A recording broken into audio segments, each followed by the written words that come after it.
As investors and developers, we see the world differently. This podcast uncovers the untold truths of what it really takes to become a multi-million dollar residential developer.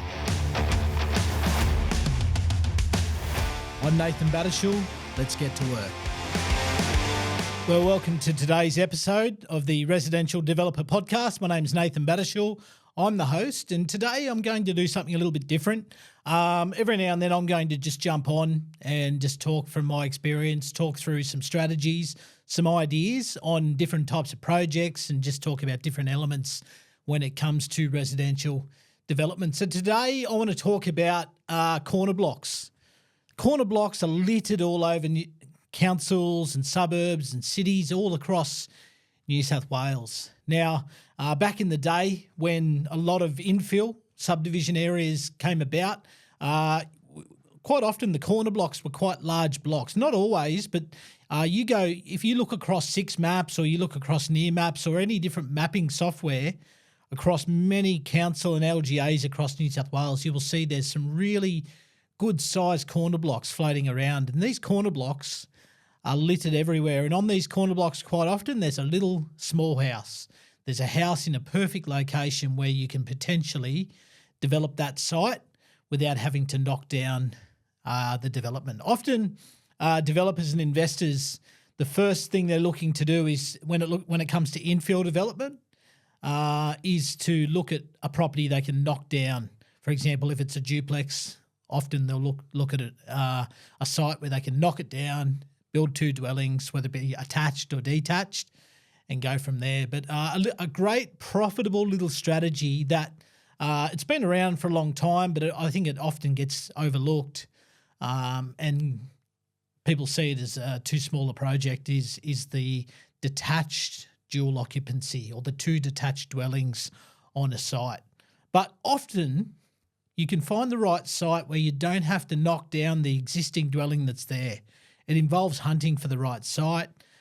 Often these sites, it's rare that these sites come up on the market, so sometimes you need off-market strategies or you need different little strategies to source and secure these sites. But like for me, these sites are littered up and down New South Wales, the coast, the east coast, inland, regional areas. They are everywhere. So I'm calling this episode today Corner Block Keepers.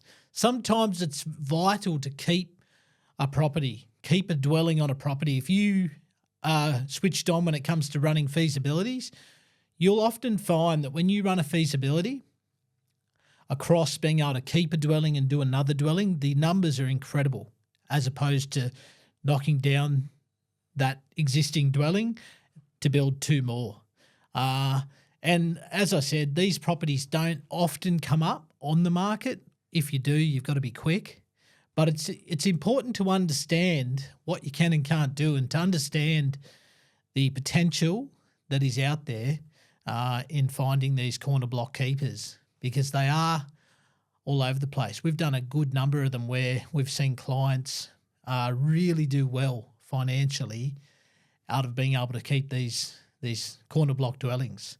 Now, look, sometimes it's not worth keeping the dwelling. Often you'll see an infill site with a really run-down house that just is beyond repair. Well, you need to run your numbers then against the feasibility of demolishing that house.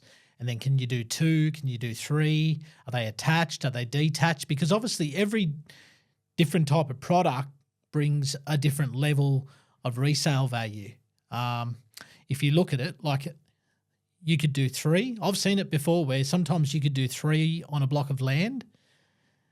The numbers can look quite different from doing 3 attached, like a triplex or a 3 terraces, CDC for example, and then doing a corner block duplex, or then doing the difference between a corner block duplex versus 2 detached dwellings is incredible.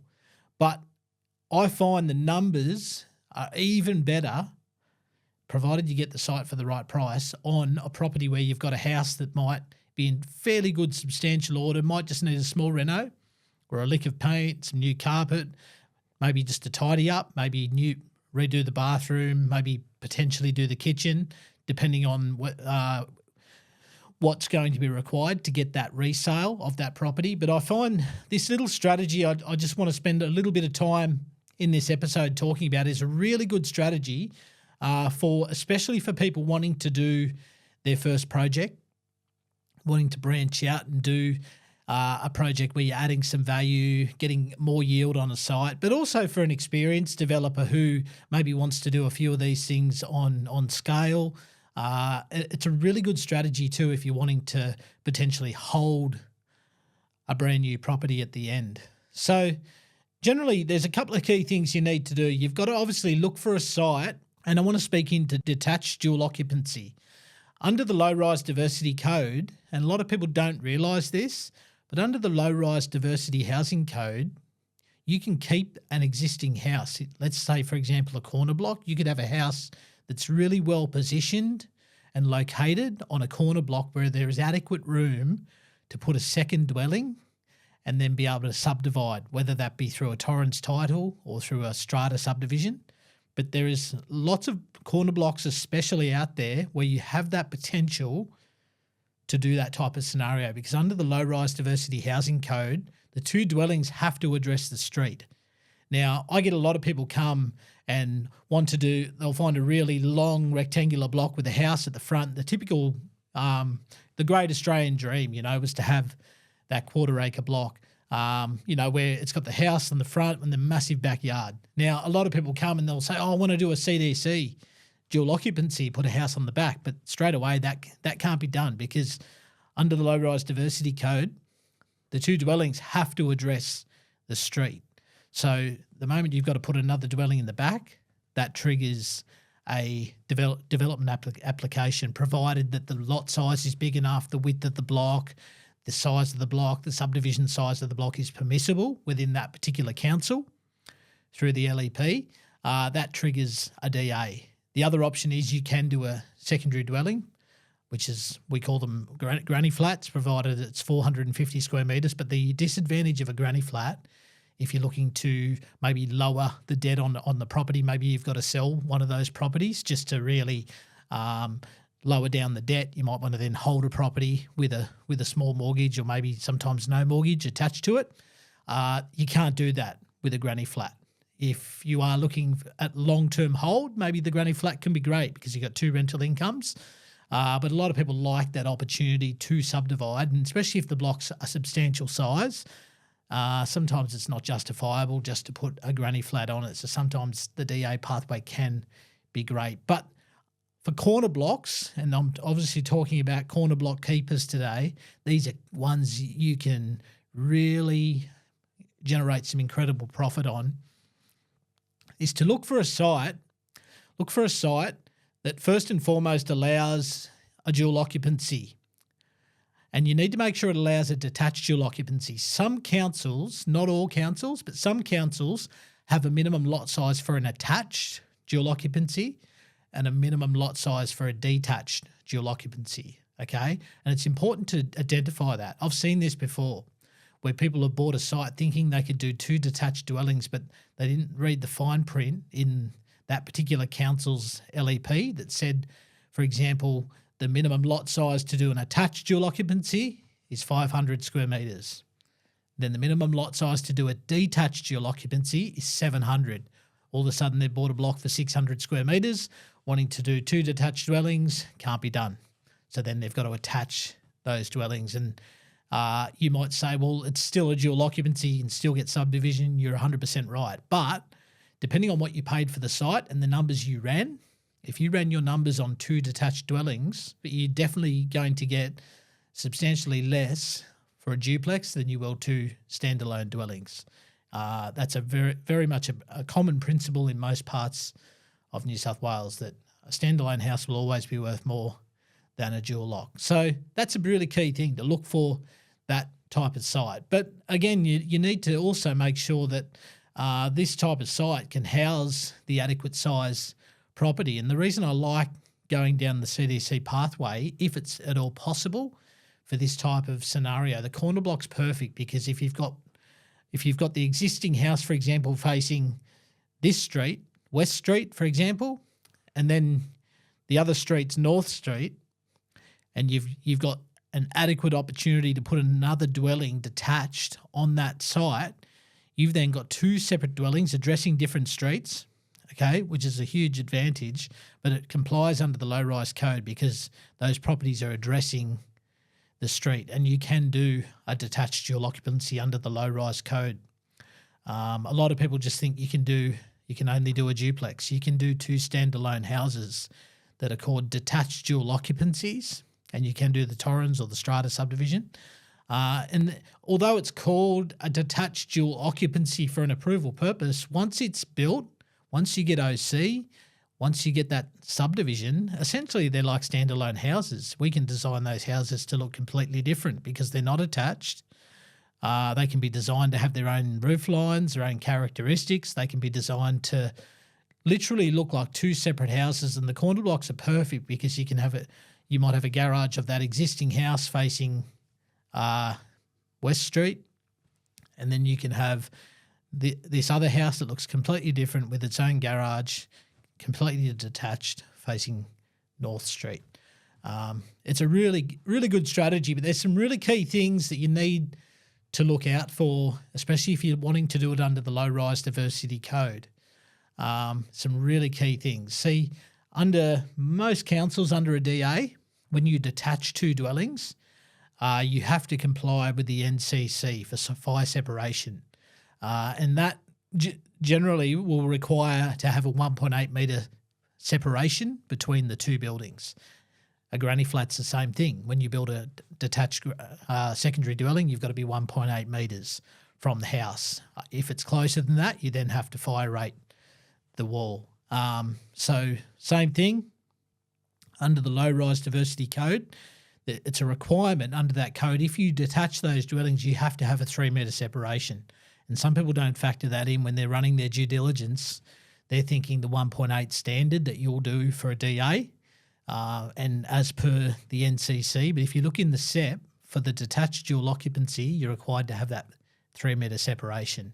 So essentially, if you've got a fence down the middle, you've essentially got a 1.5 metre setback either side. So that's a key thing to factor in. But one advantage of having that 1.5 each side is that you can then use all that separation can then become landscaping that you can use to meet your landscape requirement, because that's another key factor for these corner block keepers is landscaping. A lot of people, when they're running their numbers, when they're factoring in whether they can do a detached dual occupancy on these corner blocks, they haven't factored in landscaping. So you've still got to meet your requirement. You've still got to meet your 50% of the site minus 100 square metres. So you've got to meet that requirement. And a lot of people haven't factored in as well. When you're looking at the site, you've got to factor in what's the GFA, what's the floor space of the existing dwelling, what's the overall floor space that's allowed under the low-rise code, which is 25% of the site plus 300 square metres total. So you've got to factor in what's the existing house and then what's the proposed house to make sure you comply with both your landscaping and you comply also with your GFA. So it's really important. And another key factor a lot of people don't think about with these corner blocks is also your front setback. Obviously, the existing house is set, but you then need to make sure that you, because you're creating a new dwelling, that detached dual occupancy, you're creating a brand new standalone house or detached dual occupancy, you need to comply with the low-rise diversity housing code for that setback. And under that code, it says that you've got to comply. You have to you've got to get the average of your two closest neighbours within 40 metres. Now, you can't use that existing house that is within your lot because it forms part of the dual occupancy. So what you've got to do, you've got to look, if it's a corner block, you can't use houses on the opposite street. You've got to look at houses on that same street. Now, if it's across the road and let's say we've got this house on the corner lot and across the road, there could be across the road, then there's a house. Sometimes that house might be actually facing the opposite street, so you can't use that house. Or sometimes the distance from your property across the road with a wider road might be more than 40 metres. Well, then what you've got to do, you've got to use the two houses to the left, for example, of that property. So the two closest houses within 40 metres. Now, sometimes you get lucky on a corner block where there's actually not two houses. I've seen this where there's corner blocks where there's no neighbours addressing the same street. Well, essentially then if the block is less than 900 square metres, you can then revert to the 4.5 metre setback, which works quite well. Sometimes, especially if there is, if it may have been a lot more otherwise. So, there's great opportunities to do that. But sometimes that alone, that setback, can discount the opportunity of doing a detached dual occupancy on a corner block, is where those setbacks are too far. For example, like 12 metres, 6 metres, 8 metres, 10 metres. Sometimes those corner blocks might be 20 metres deep by, let's say, 40 metres long, where you've got a house already on that section. So you've got 20 metres of depth to work with. If it's a 900 square metre block, you've got to factor in, obviously, your landscape. But if you've got a 9-10 metre setback, well, straight away that potentially blocks out that side of being developable because you just don't have enough depth to work with. But another thing I love about these corner blocks, a lot of people don't realise, is when you do a detached dual occupancy, under the low-rise code, if you do an attached dual occupancy, if you do a duplex or you attach those dwellings, automatically you have to have a rear setback that is obviously on the opposite side to the front setback. So you then got to have, if it's a 900 square metre block, you've got to have a 3 metre ground floor rear setback and an 8 metre first floor. But the beauty of when you detach these dwellings is all of a sudden you don't have a rear setback, because those two boundaries opposite, parallel to the primary road, and so the primary frontage and the secondary frontage, well, in a detached dual lock case, you all of a sudden you don't have a rear setback. You've got side setbacks. So that's a massive advantage, especially for your first floor, in terms of being able to get a reasonable sized dwelling on the property, not overcapitalising, but to get a reasonable sized dwelling on the property where potentially you could do like a 4-bedder.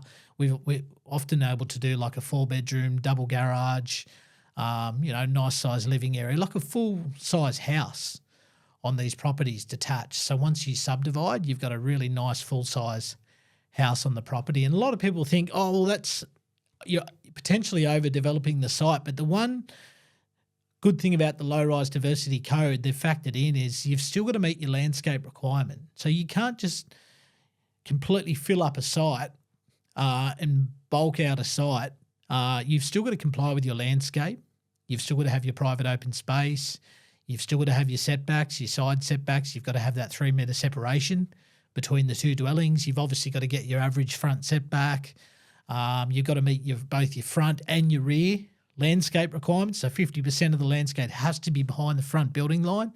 So you've still got to meet those requirements. So just because you essentially might have two side setbacks and no rear setback, there's no guarantee that you can't just fill the site up. You still got to meet your landscape requirements. And keeping in mind, anyone who's doing developments, you're doing it for either a selling purpose, or you may be holding some, selling some, or holding it both, holding it all.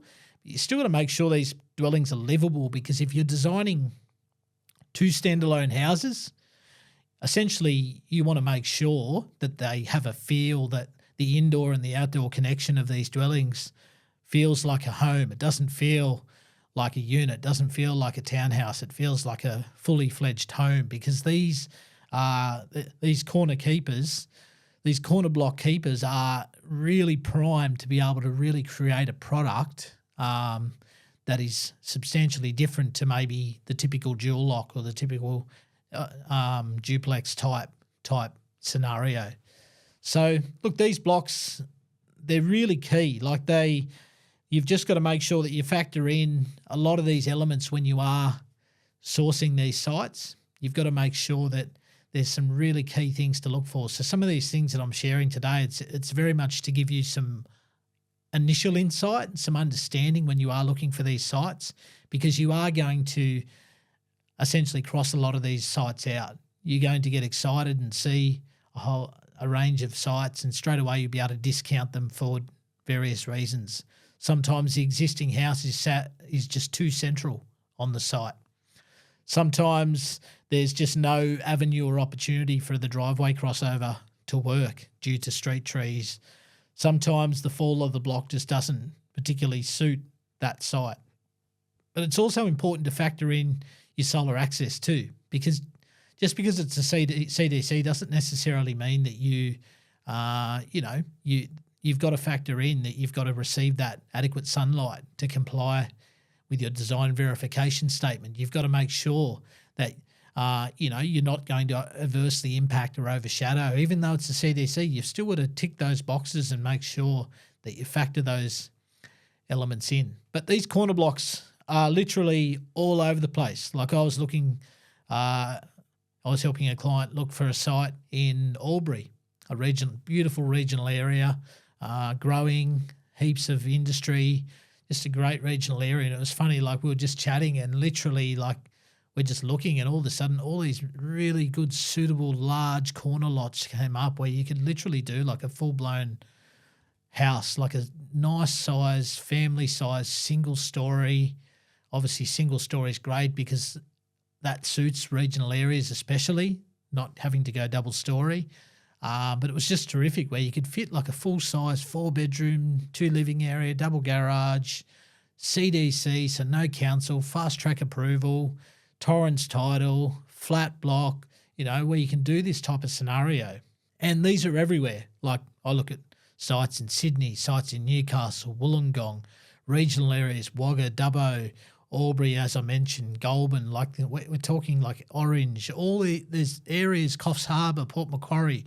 There's all these different areas where you can do these type of corner block detached dual occupancies under the low-rise code. And if you can find the right house where the existing house is orientated and positioned appropriately to allow for a second dwelling, it can be absolutely beneficial. And another great thing is often you can do the double garages too quite often. One of the things that on a standard 15.24 metre wide block, which is your typical block that I see right across New South Wales, which was the old 50-foot back in the metric, when they used to do a lot of the 50-foot wide blocks, when they used to do the subdivision layouts back in probably the 30s, 40s, 50s, is that generally, especially under the low-rise diversity code on that 15-metre wide block, you can only do the single garage. But the beauty of the corner block, quite often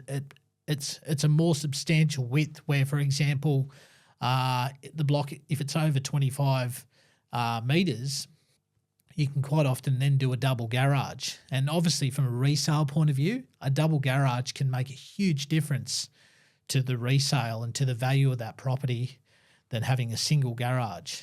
So there's some really massive benefits that you can achieve under this scenario. So there's obviously a lot of things at play. Like have a look at the house.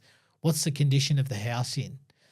Quite often a lot of those older houses, especially like the 1950s, 1960s type houses, a lot of them had, especially on the corner blocks I find, they had the house, but then they had like, for example, a big detached garage like right at the back of the block. So there's the house, heaps of backyard, then the detached garage. So obviously when you're looking at that site, you're essentially getting rid of that detached garage. Obviously that's where you're planning to put that second dwelling, the new dwelling.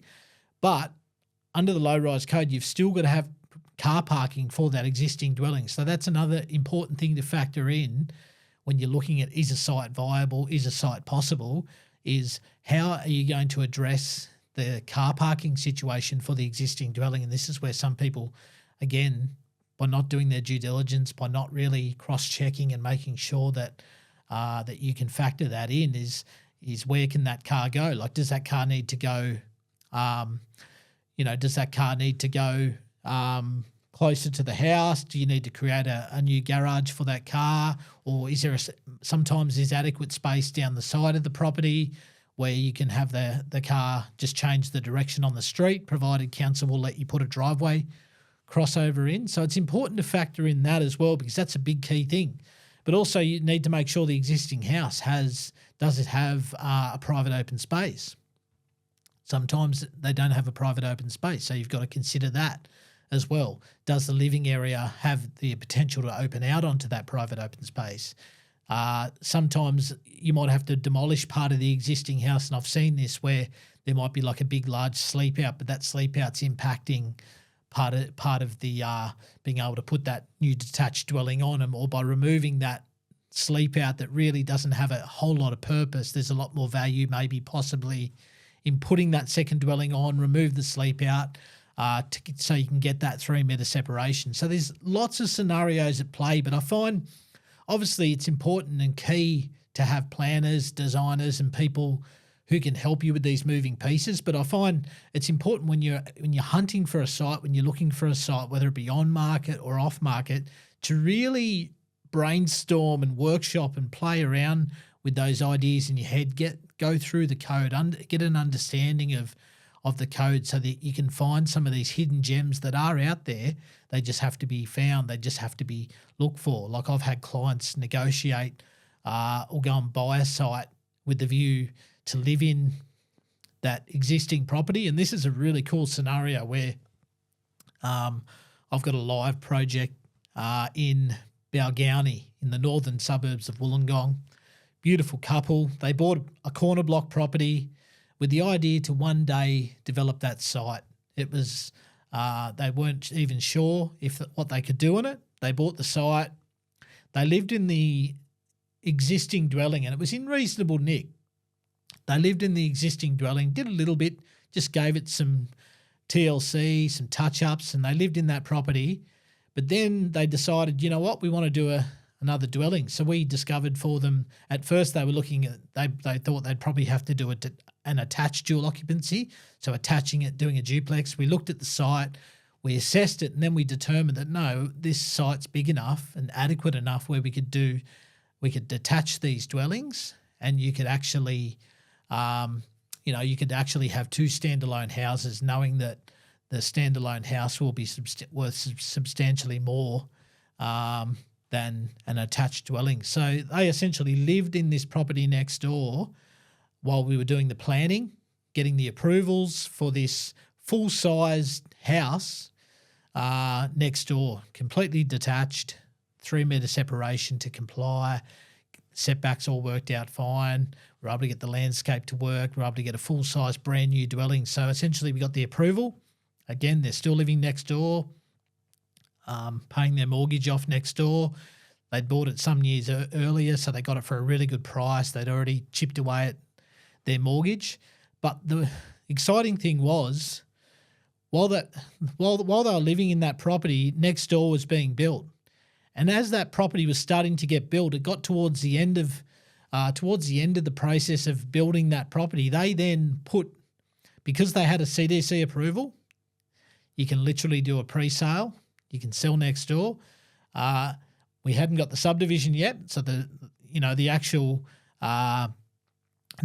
settlement couldn't go through, but they could exchange on contracts. And essentially, what happened is once the build got a bit closer to being finished on the property next door, they put the existing house that they're living in on the market. Again, next door hadn't been fully finished yet, but they put this house on the market. They sold the house they were living in with a slight delayed settlement to give them time to finish the house, to move out of their current house, to move into their brand new house. Okay, and they were able to sell this house next door, and this is the exciting thing, and this is why I love this strategy of these corner block keepers. They were able to sell the older house for such a price that they've basically got the land for nothing next door. And because they chipped away at the mortgage on this house, they got this house some years earlier, obviously capital growth. It had grown in that time. All of a sudden, a young couple went from being able to sell the older house and then move into a brand new house with absolutely zero mortgage, zero debt, zero mortgage, brand new house, no wear and tear, just by doing that one little strategy. And these sort of sites are littered everywhere. And you may be looking at it as a scenario to live in the older house, while you get approval for the newer house, sell the older house. Sometimes you can virtually get the land for nothing. I've seen it where sometimes you can sell the house, the existing house, with you maybe spend a little bit on a reno. Sometimes I've seen it where you can sell that house back to the market for what you paid for it. So essentially you're getting land for free for that new property. How much do you pay for land these days? Some places you'll spend 400, 500, 600, 700, 800, 900, even over $1 million sometimes for a block of land. So straight away, you've got huge upside in that brand new dwelling from the very outset if you've got that strategy to sell the older property. And if you're looking at it from a development perspective, you might be looking to sell that older house just to get rid of it, clear the debt, or lower the debt and hold a small mortgage then on that brand new dwelling. And the beauty of having that brand new dwelling, you've sold the older property, you've got that brand new dwelling on a Torrens title subdivision, for example, is then if that's a brand new dwelling, it might have a small mortgage or quite a lot of equity already in it, is that it's already geared, positively geared, but also because it's a brand new property, then you can then claim depreciation. You can really start to leverage that property, but with a lot of equity in it, then you can use that as a bit of a base then to start to go down that pathway and chatting with your broker and really investigating of what it looks like to do this as an ongoing strategy. And then you might start to get to the point where you might look for a property where you can keep one house and maybe do two at the back as a DA. You can start to scale that up. And so don't ever discount keeping a property on a site. This is just one example of a really profitable little strategy that's out there. This particular one that I've spoken about today is through the CDC pathway. It's obviously a fast-track pathway. It's something you can get moving quickly, but it's one that requires a lot of skill, a lot of expertise and precision, but it also is highly profitable if you get it for the right price, get it in the right area, and you're able to create a product that the market needs and that the market wants. And if you do it right, you can then sell it back. You can have a property that's no longer a dual occupancy. It's more of a standalone house in terms of its value, in terms of the product. And straight away, you've got a product where you're able to put a lot of equity from the very start into that project. So this is just one of many different little residential developer hacks and strategies that are out there that you can utilize. So I hope this has been valuable. I'm sure we've only just scratched on the surface, but I hope you've got a lot of value out of this short episode just around, corner block keepers, being able to look at that as a strategy. So I want to thank you for listening. If you've got a whole lot of value out of this, I want to encourage you to share it with your friends, share it with your family, share it with anyone who's interested in dipping their toes into property development, property investment. And look, if you want to get in touch, all of our details will be on the show notes. So thanks for listening, and we'll see you again next week.